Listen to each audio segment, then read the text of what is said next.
The little princess's castle was flooded with cake. Chapter 1. A sweet smell in the air. Once upon a time, in the kingdom of Sugarvale, there lived a little princess named Lila.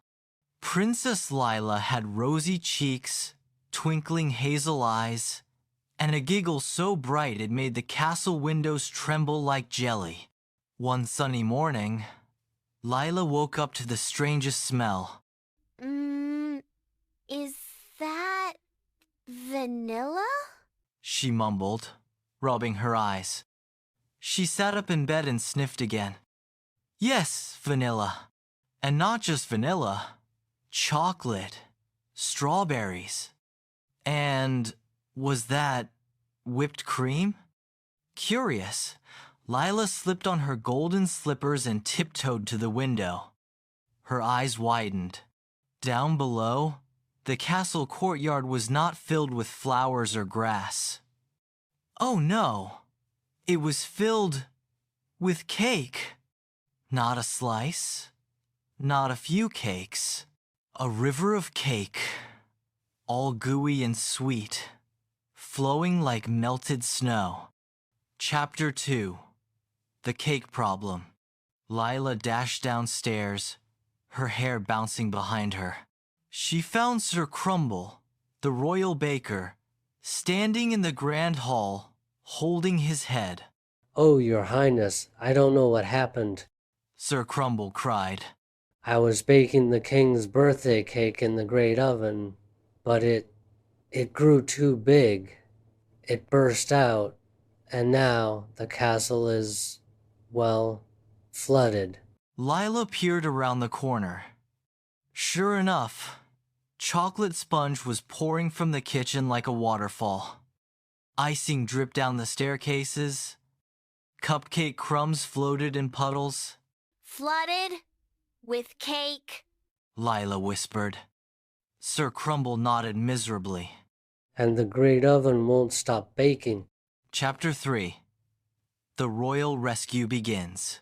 Princess Lila clapped her hands 3 times, her special signal for the royal helpers. In marched Pip, the clever little page boy who could build anything from spoons and string.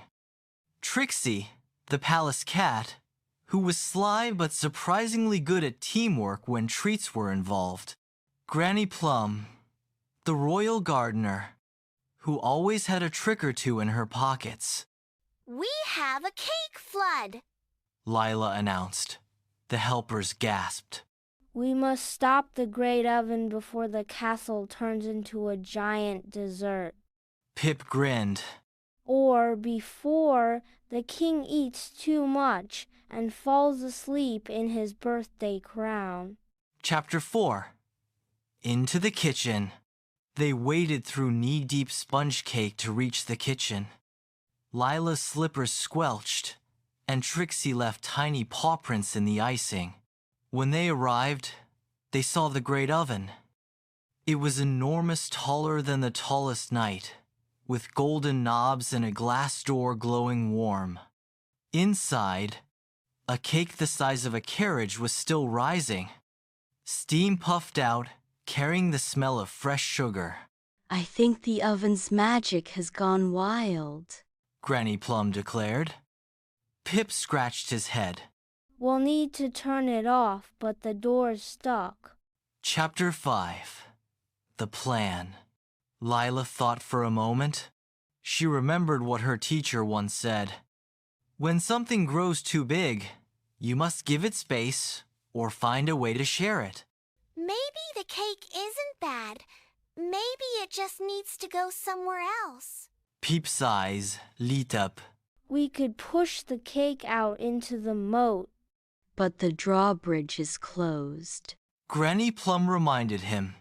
That's why we'll need a cake slide. Chapter 6. Building the Cake Slide. Pip and Lila searched the storerooms for planks and barrels. Granny Plum brought her biggest garden hose. Trixie fetched ribbon, though she got distracted licking frosting off her whiskers. They worked together. Pip hammered planks into a long, curving ramp. Lila decorated it with candy cane rails. Granny Plum greased it with butter so the cake would slide easily. Soon, the ramp led straight from the kitchen door to the open courtyard and down into the moat. Ready? Ready! Lila nodded. Chapter 7. The Great Cake Launch. With a loud creak, Pip forced open the oven door. Whoosh!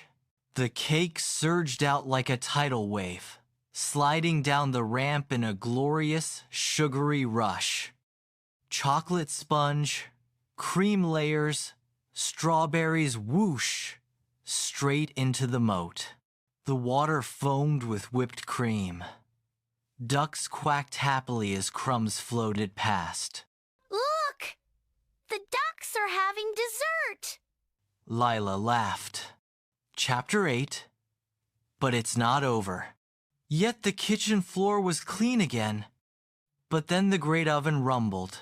Oh dear, Sir Crumble said, peeking from behind a cupboard. it's baking again. This time, dozens of tiny cupcakes popped out like popcorn, bouncing onto the floor, rolling under chairs. Trixie darted after them, batting them with her paws. Granny Plum caught some in her apron. Lila grabbed a tray. We'll have to give them away. Everyone in Sugarvale should share in this feast. Chapter 9. A Kingdom of Cake. The royal helpers and villagers formed a long line from the kitchen to the castle gates. They passed cakes, pies, and cupcakes hand to hand, laughing as frosting got on their noses. The Bakers' Guild carried giant slices to the town square. Children danced around with pops of rainbow sprinkles in their hair. The king, finally arriving for his party, burst into laughter.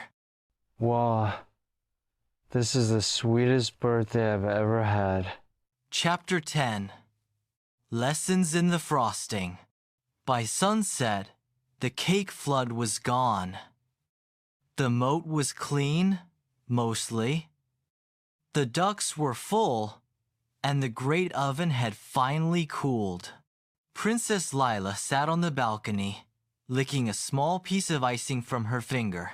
What did we learn today? Granny Plum asked with a twinkle.